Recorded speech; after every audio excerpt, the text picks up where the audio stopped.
Hello students, good morning to all of you. Today there is a new chapter named Introductions to Microsoft Access 2007. So let's start. Introductions to Microsoft 2007 एक database application है जो कि Microsoft office का part है और यहाँ पर data को मैनेज किया जाता है. Data means information. Data and informations are important component of computer systems. जैसे आपको पता है डेटा रॉ मटेरियल होता है. डेटा मतलब कोई भी एंट्री उसे हम डेटा कहते हैं कंप्यूटर में, लेकिन जब उसे प्रोसेस कर लिया जाता है, उसे अरेंज कर दिया जाता है, मैनेज कर दिया जाता है, तो वो इंफॉर्मेशन बन जाती है. और यही provide data input for computer which processed by CPU and we get information as an output. और यही डेटा कैसे मैनेज किया जाए इसे इस एप्लीकेशन जिसे हम MS Access कहते हैं इसके द्वारा किया जाता है मैनेज. तो डेटाबेस और DBMS क्या होता है? डेटाबेस मतलब डेटा का बेस, कहाँ पे डेटा रखा जाए, कैसे रखा जाए और उसको मैनेज करना, यही मैनेजमेंट डेटाबेस मैनेजमेंट सिस्टम जो कि MS Access एक डेटाबेस मैनेजमेंट सिस्टम है. बल्कि ये केवल DBMS ना होकर RDBMS है. RDBMS means relational database management system. इसके बारे में हम डिटेल में आगे पढ़ेंगे. सबसे पहले देखते हैं database. A database is a system for collecting and organizing data. Database system जो होता है वो डेटा को कलेक्ट करने का काम और उसे ऑर्गेनाइज करने का काम. डेटा कैसे मिले और उसे कहाँ रखा जाए. It can stores information about people, items, activity etcetera. ये लोगों के बारे में जानकारी रखता है, चीज़ों के बारे में जानकारी रखता है और उसे मैनेज करता है. Many database systems begin in the form of list. ज़्यादातर जो डेटाबेस सिस्टम्स होते हैं उन्हें हम लिस्ट की फॉर्म में देखते हैं. फॉर एग्जांपल स्प्रेडशीट जो है वो लिस्ट की फॉर्म में आता है आपका, जिसमें रोज एंड कॉलम्स होते हैं. और जैसे ही ये लिस्ट बढ़ने लगती है तो क्या होता है, कभी कभी डुप्लीकेट लिस्ट आ जाती है, मतलब एक ही तरह की दो लिस्ट आ जाती हैं. या फिर कुछ जो जगह होती हैं वहाँ पर हम एंट्री जो है वो गलत हो जाती है, मिस मैचिंग हो जाती है. एक और दूसरे में कुछ एंट्रीज होती हैं, किसी में नहीं होती हैं, तो अपडेशंस नहीं हो पाता. इस तरीके से मैनेज कैसे किया जाए इनको, इसके लिए this gives rise to difficulty to understand the data. Data को समझने में प्रॉब्लम होती है. अगर मान लिया डेटा अपडेट ना किया जाए तो डेटा एक तरीके से अधूरा डेटा कहलाता है. Therefore, data is organized and stored in a systematic way in a database. तो इन्हें हम एक जो सिस्टमैटिक तरीका होता है कि कैसे अरेंज किया जाए, कहाँ पे कौन सा डेटा रखा जाए, किस तरह का डेटा किस जगह पर स्टोर किया जाए, किस फाइल में स्टोर किया जाए, यही सिस्टमैटिक अरेंजमेंट कहलाता है. Hence, a database is defined as an organized system to store information. For example, list of more than a name of students, marks and organized in a form of table जिसे हम report card कहते हैं. और जब वो report card बन जाता है तब हम ये डेटा रिपोर्ट कार्ड का डेटा कहलाता है. सो ये कुछ एप्लीकेशंस जो अलग अलग जगह से डेटाबेस बनाने के काम में आती हैं, जिनमें एक्सेल भी है, उसका पार्ट होता है डेटाबेस का. वर्ड की भी कुछ एप्लीकेशंस हैं जिनमें हम डिज़ाइन करते हैं आपका टेबल के थ्रू चार्ट डिज़ाइन करना और दूसरी चीज़ें. ये भी डेटाबेस का काम है और डेटाबेस के तौर पे यूज़ किया जाता है. Advantages of database. डेटाबेस अगर बना दिया जाए तो उसमें क्या क्या एडवांटेजेस होते हैं. ये आपका टाइम बचता है. जब अरेंज डेटा होगा तो उसे ईजी होगा उस तक पहुंचना और उन चीज़ों को समझना, और इनके थ्रू हम सॉल्यूशंस ले सकते हैं. तो many database are use as a solutions are available for various business needs. जो बिज़नेस कर रहे होते हैं उनको डेटा की बहुत ज़्यादा ज़रूरत होती है, क्योंकि अगर उनके पास सफिशिएंट डेटा नहीं होगा तो वो उस पर डिसीज़न नहीं ले पाएंगे कि कब कितना मटेरियल ख़रीदना है, कितना मटेरियल हमारा निकल चुका है, हमारे वेयर हाउस में कितना मटेरियल है. तो ये सारी चीज़ें उनको डेटाबेस से पता चलती हैं और इसी से वो मैनेज करते हैं चीज़ों को। टाइम बचता है। Instead of searching through the endless pile of paper work, अगर मान लिया आपके पास बहुत सारी बुक्स हैं और वो अरेंज रखी हुई नहीं हैं, ऐसे ही फेंकी हुई हैं और पूरा रूम भरा हुआ है, आपको उस जगह से वो पर्टिकुलर बुक को खोजना बहुत मुश्किल होगा। लेकिन अगर वो करीने से अरेंज हैं, टैग लगा हुआ है, तो उनको आसान होगा। तो यही डेटाबेस अगर मैनेज कर दिया जाए, तो कंप्यूटर में जब ये मैनेज किया जाता है तो इसमें टाइम कम लगता है। सर्च करने के लिए हमें केवल एक फाइल टाइप करनी पड़ती है। Database locates information, help simple query करके हम उस डेटा तक पहुंच सकते हैं, या फिर हम डायरेक्टली सर्च करके उस डेटा तक पहुंच सकते हैं। For example, when you enter a keyword Google search engine, जैसे गूगल सर्च इंजन क्या है, एक डेटाबेस का कलेक्शन है। आप जाते हो सर्च इंजन पे, सर्च बॉक्स में जाकर आप टाइप करते हो और चीज़ें आपको लिस्ट में दिखाई पड़ने लगती हैं।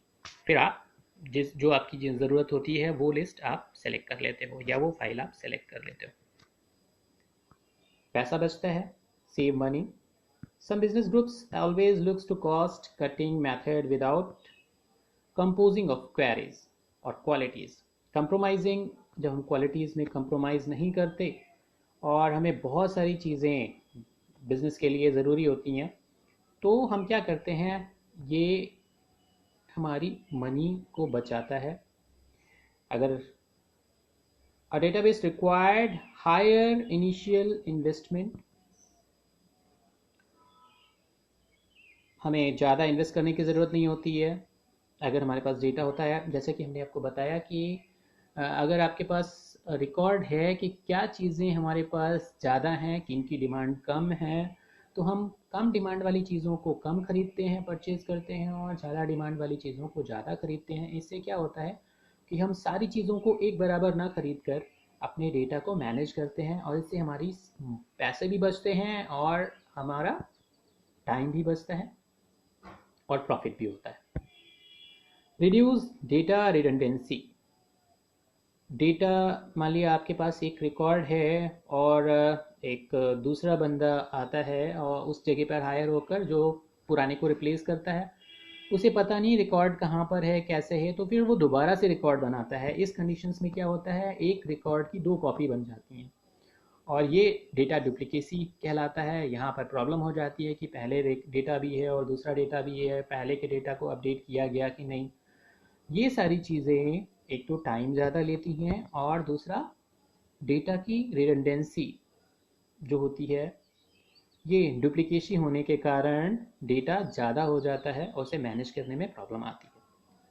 सपोर्ट कम्युनिकेशन, जो बड़ी बड़ी कंपनीज़ हैं, large companies can benefit from database when information need to be provided to various user. तो जब बहुत सारे यूजर्स को इन्फॉर्मेशन देनी होती है, for example a bank having several branches shares information through data communications. एक बैंक की बहुत सारी ब्रांच हैं और वो डेटा शेयर कर रही हैं कि कितना एक बैंक में ट्रांजेक्शन हुआ, कितनी मनी निकाली गई, एटीएम में कितनी मनी है। और उनको अगर मैनेज ना किया जाए तो पता चला एक बैंक जिसमें कि नंबर ऑफ़ यूज़र्स ज़्यादा हैं, नंबर ऑफ़ यूज़र्स ज़्यादा होने के कारण क्या होगा, वहाँ पर जाकर लोग पैसे ज़्यादा निकाल लेंगे, और कस्टमर जब ज़्यादा पैसे निकालेंगे तो उस बैंक में मनी की कमी हो जाएगी। लेकिन वहीं पर एक दूसरी ब्रांच है जहाँ पर ज़्यादा पैसा रखा हुआ है, लेकिन वहाँ पर ट्रांजेक्शन्स कम हो रहा है। तो ये हमें आसान करता है डेटा को मैनेज करने में कि कौन सी ब्रांच में ज़्यादा डिमांड है मनी की, तो वहाँ पर हम ज़्यादा मनी को रखें, कहाँ पर डिमांड कम हो रही है तो वहाँ कम मनी ले जाएं। और यही कम्युनिकेशन सपोर्ट करता है। अगर हमारे पास इंफॉर्मेशन ना हो, कम्युनिकेशन ना हो, तो ये डेटा मैनेज नहीं हो पाएगा और मिसमैनेजमेंट हो जाएगा। Provide security. तो सिक्योरिटी कैसे प्रोवाइड की जाती है? File cabinet are not safe as they can stolen. अगर आप नॉर्मली किसी जगह पर डेटा रखते हो और वहाँ पर सिक्योरिटी नहीं होती है, तो वो चीज़ें चोरी हो सकती हैं, उन्हें चुराया जा सकता है, एक्सीडेंटली वो डिस्ट्रॉयड हो सकती हैं, और पूरा का पूरा डेटा आपका ख़त्म हो सकता है। तो इसके लिए आपको पासवर्ड लगाया जाता है सिक्योरिटी के लिए, और उन्हें मैनेज किया जाता है, उनका बैकअप लिया जाता है। ये तो चीज़ें थी कि डेटा को कैसे आपको अच्छे से मैनेज करना है और उनके एडवांटेजेस क्या हैं। डेटा है तो उनके बेनिफिट क्या है। अब लेवल ऑफ डेटाबेस देखते हैं।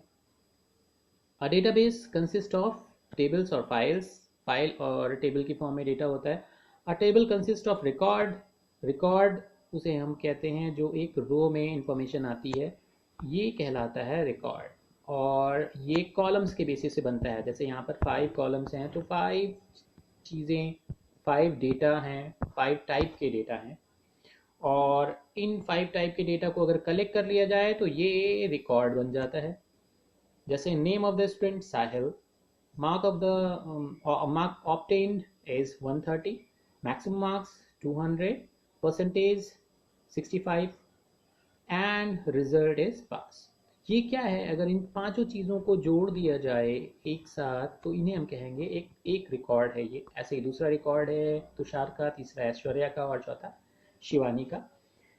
तो जो रो में बहुत सारे कॉलम्स की एंट्री डेटा को मिलाकर जो इंफॉर्मेशन बनती है उसे हम कहते हैं रिकॉर्ड। और ये जो कॉलम्स हैं इन्हें हम कहते हैं फील्ड। तो ये है field, name of the students, marks obtain etcetera. And जो इन सब फील्ड से मिलकर जो डेटा बनता है उसे हम कहते हैं रिकॉर्ड। एमएस एक्सेस ओपन कैसे किया जाए, तो सबसे पहले हम क्या करते हैं, स्टार्ट बटन पे क्लिक करते हैं, फिर ऑल प्रोग्राम्स पे जाते हैं और फिर माइक्रोसॉफ्ट ऑफिस ऑप्शन पर जाते हैं और उसके बाद में माइक्रोसॉफ्ट ऑफिस एक्सेस पर क्लिक कर देते हैं। तो ये एमएस एक्सेस आपका ओपन हो जाएगा। एमएस एक्सेस ओपन होगा तो वो इस तरीके से ऑप्शन आएगा। यहाँ पर आप इसे खोलने के लिए क्या करते हैं, यहाँ पर 3 कॉलम्स आपको दिख रहे होंगे, 1 नंबर, 2 नंबर एंड 3 नंबर। जो ये फर्स्ट पार्ट जो होता है ये लाइन से लेफ्ट हैंड साइड का, this is known as the left side as a column head template with various links. इनमें टेम्पलेट्स के लिए लिंक्स हैं और टेम्पलेट्स बैकग्राउंड जो होता है आपके डेटा का that is known as a template predefined format. Middle section has 2 parts, यहाँ पर 2 भाग हैं। टू क्रिएट अ डेटाबेस, ये न्यू डेटाबेस क्रिएशंस के लिए ऑप्शन होता है। और दूसरा है the bottom section displays some promotional information for, और ये जो नीचे की इंफॉर्मेशन है इसे हम प्रमोशनल इंफॉर्मेशन कहते हैं। The right side displays the column title open recently, कौन से अभी जो आपके डेटाबेस हैं अभी रिसेंटली खुले हुए थे या खुले हैं उन्हें या उन पर वर्क किया गया है उनके बारे में इंफॉर्मेशन बताता है। तो 1 नंबर, 2 नंबर, 3 नंबर जो हैं ये डेटाबेस को हैं। अब जब ब्लैंक डेटाबेस पर आप क्लिक करोगे तो यहाँ पर नीचे एक क्रिएट डेटाबेस करके ऑप्शंस आता है और ये क्रिएट ऑप्शंस जो है राइट हैंड साइड में नीचे दिखाई पड़ेगा। और ये डेटाबेस का बाय डिफॉल्ट नेम डेटाबेस 1 होता है। अगर आप इसे चेंज करना चाहें तो चेंज कर सकते हैं, इसकी जगह पे कोई दूसरा नेम लिख सकते हैं और क्रिएट पर क्लिक करते ही वो उस नाम की फाइल को क्रिएट कर देगा।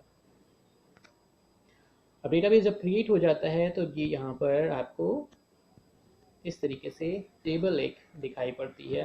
अगर आप टेबल करते हैं, टेबल क्रिएशंस, पहला ये ऊपर की ओर जो बटन है इसे हम माइक्रोसॉफ्ट ऑफिस बटन कहते हैं। इसके जस्ट साइड में जो एक बार होता है, टूल बार, उसे हम कहते हैं क्विक एक्सेस टूल बार, जिसमें अनडू, रीडू, सेव बटन्स होती हैं। फिर एक्सेस नेविगेशन पैन यहाँ होता है जिसमें आपके टेबल्स की इंफॉर्मेशन, जैसे यहाँ भी एक टेबल है, अगर इससे ज़्यादा टेबल्स होंगी तो 2, 3, 4 टेबल्स के नेम यहाँ पर लिखे होंगे। और ऐसे ही जो राइट हैंड साइड है वो टेबल की एंट्री, जो करंट टेबल, जो सेलेक्टेड टेबल होती है उसके अंदर के पोर्शंस को दिखाता है। बाय डिफ़ॉल्ट यहाँ पर अभी कोई टेबल क्रिएट नहीं की गई है, तो टेबल 1 के नाम से ये क्रिएशन हो रहा है, लेकिन अभी कोई फील्ड एंट्री नहीं हुई है। ये आपका वर्क स्पेस एरिया होता है, यहीं पर हम काम करते हैं। तो ये था आज का एमएस एक्सेस का पार्ट। अभी इसके और बहुत सारे जो फीचर्स हैं उनके बारे में हम डिस्कस करेंगे और प्रैक्टिकल फॉर्म में भी इसके बारे में हम डिस्कस करेंगे। सो आज के लिए इतना ही, कल फिर मिलेंगे कुछ नए टॉपिक्स के साथ में। तब तक के लिए हैव अ नाइस डे।